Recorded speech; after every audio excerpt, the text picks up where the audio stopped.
اگر مجھ سے جنگ لڑنی ہے تو پولیٹیکلی لڑو مجھ سے, زمین پہ قدم رکھ کے لڑو. یہ آسمانی کبھی NIA, کبھی ED کے چھاپے, کبھی CBI کے چھاپے, اس میں کیا ملے گا آپ کو؟ میرے پاس کیا ہے؟ اگر ہوتا تو آپ میرے والد کے مقبرے کی جا کے وہاں جانچ نہیں کرواتے کہ یہ کتنے کا بنا ہے, یہ کہاں سے بنا ہے, اگر میرے پاس کوئی پراپرٹی ہوتی. تو میرا کہنے کا مطلب یہ ہے کہ چونکہ they have nothing to stick to me as far as corruption is concerned, so they have tried to, through Wahid, they have tried to connect me to terror funding. کہ پتہ نہیں ہمارے کوئی ملیٹنٹس کے ساتھ تعلقات ہیں, پھر ہم ان کو پتہ نہیں شاید مدد کرتے تھے. یس, جو ملیٹنٹ کی فیملیز تھی, مفتی صاحب جب پہلی بار چیف منسٹر بنے, جو ملیٹنٹ مارے گئے تھے, جو مر گئے تھے, جو جاں بحق ہوئے تھے, ان کی فیملیز کو ہم باضابطہ اکاؤنٹس کے ذریعے, بینک اکاؤنٹس کے ذریعے ہم ان کی مدد کرتے تھے. یہ میں آج بھی کہتی ہوں اور یہ کل بھی میں کہوں گی. پر یہ دوسری طرف سے ہم کو ملیٹنٹ کے ساتھ کنیکٹ کرنا, وحید کو ٹیرر فنڈنگ کے ساتھ کنیکٹ کرنا, یہ بالکل نا انصافی ہے, ان کی بزدلی ہے. They are codes.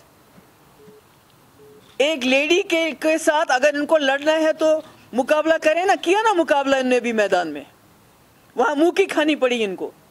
ہم نے صرف 60 سیٹیں لڑی تھی, ہم نے تقریباً 30 سیٹیں ہم نے اس میں سے جیتی. انہوں نے میری پارٹی کی جو ہے اس کی اوبیچری انہوں نے منائی, پچھلے 2 سال ختم ہو گئی. So if they can't fight me politically, this not my problem, it's their problem. یہ ED کو, NIA کو, CBI کا جو یہ مس یوز کر رہے ہیں, this is very wrong. They are not, constitution کی انہوں نے دھجیاں اڑا دی ہیں.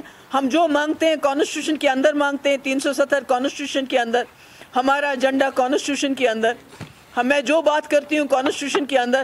مگر جہاں تک جموں کشمیر کے ڈگنیٹی کا سوال ہے, یہاں کی عزت کا سوال ہے, یہاں کی عزت نفس کا سوال ہے, جموں کشمیر کے مسئلے کا سوال ہے, محبوبہ مفتی کبھی خاموش نہیں رہے گی. چاہے یہ اس سے زیادہ, چاہے مجھے نہیں معلوم, میں بھی ہو سکتا ہے یہ آپ کی اور میری آخری پریس کانفرنس ہو, مجھے نہیں پتا کس وقت آ کے یہ مجھے اٹھا کے لے جائیں, کیونکہ آلریڈی ہمارے کئی لیڈر لے گئے ہیں. ان کا کوئی بتاتے نہیں ہے کیوں پکڑا ہے. DC صاحب سے آپ پوچھو, وہ بتاتے نہیں ہیں. سری نگر کے DC سے پوچھا, نعیم صاحب کی بیٹی نے, کچھ نہیں بتاتے ہیں. پولیس سے پوچھتے ہیں, کچھ نہیں بتاتے ہیں. کہتے ہیں جی آپ کو ڈیٹینشن, پریونٹیو ڈیٹینشن میں بند کیا ہے, بھائی آرڈر دو, وہ آرڈر نہیں دیتے ہیں. تو بالکل لالیسنس ہے. سو آئی ایم ٹیلنگ, میں گورنمنٹ آف انڈیا کو, BJP کی جماعتوں کو کہنا چاہتی ہوں کہ اگر آپ میں دم ہے تو میرے ساتھ پولیٹیکلی فائٹ کر لیجئے. اپنی یہ جو آپ نے بنائی ہے, اپنی رکھیلے بنائی ہوئی آپ نے, NIA کو, CBI کو, ED کو, جو آپ نے اپنی مسٹرس کی طرح آپ ان کو استعمال کرتے ہیں. ابھی دیکھیے ممتا بنرجی جو ریزسٹ کرتا ہے, اسٹوڈنٹس ریزسٹ کرتے ہیں, ان کو ٹکڑے ٹکڑے گینگ کہہ کے جیلوں میں ڈالا جاتا ہے.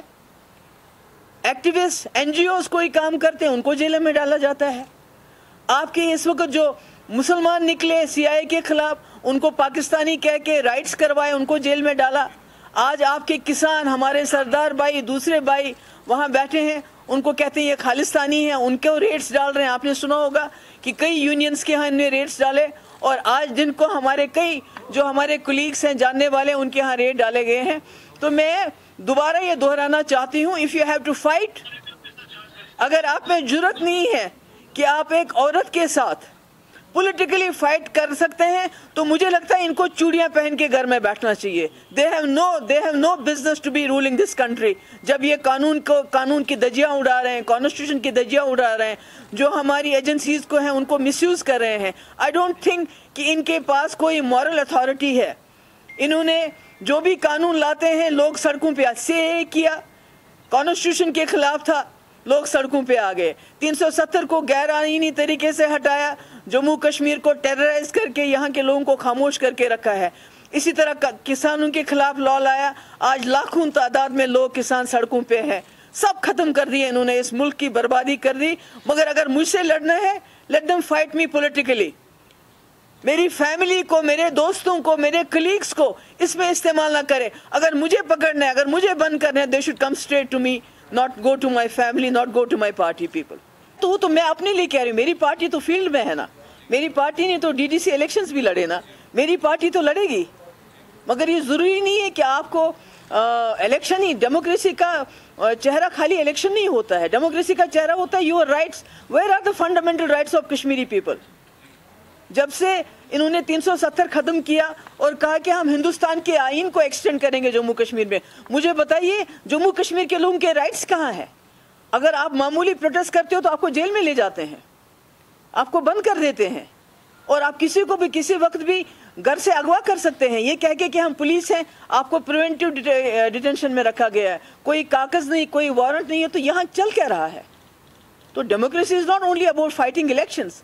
Democracy is a bigger thing, it's a larger thing about your own rights, your own aspirations, your fundamental rights, جو یہاں ختم کیے گئے ہیں، طلب کیے گئے ہیں.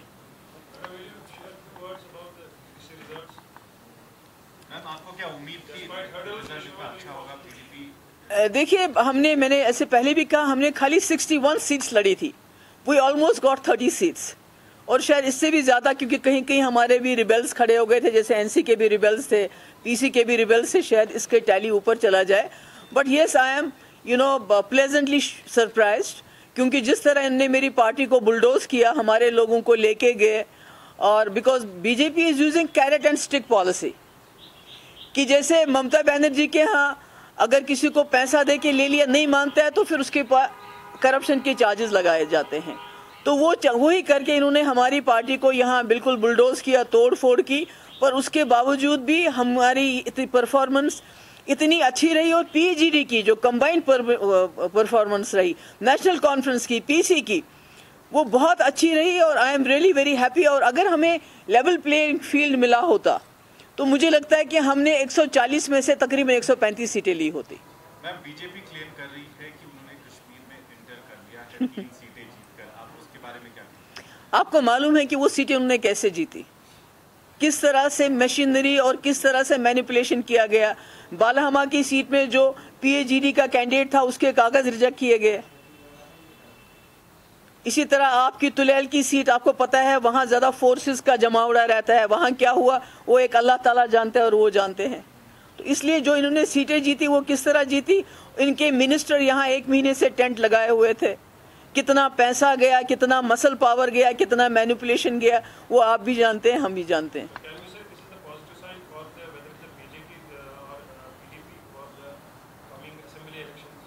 سوری، یہ تو پازیٹیو سائن تو ہے، مگر مجھے نہیں لگتا ہے کہ یہ آپ اتنی جلدی اسمبلی الیکشنز کروائیں گے، بیکاز یہ خوف زدہ ہو گئے. انہوں نے سوچا تھا کہ یہ جو ڈائناس ہم کو کہہ رہے تھے ہماری پارٹیز کو، یہ ختم ہو گئے ہیں، لوگ ان کے خلاف ہو گئے ہیں، کوئی ان کے ساتھ نہیں ہے. مگر جو رزلٹ آیا اس نے بتا دیا کہ ایسی بات نہیں ہے، لوگ جو ہیں پی ڈی پی کے ساتھ ہیں، نیشنل کانفرنس کے ساتھ ہیں، پی سی کے ساتھ ہیں. یہ لوگوں نے بتا دیا کل کے الیکشن کا رزلٹ دیکھتے ہوئے.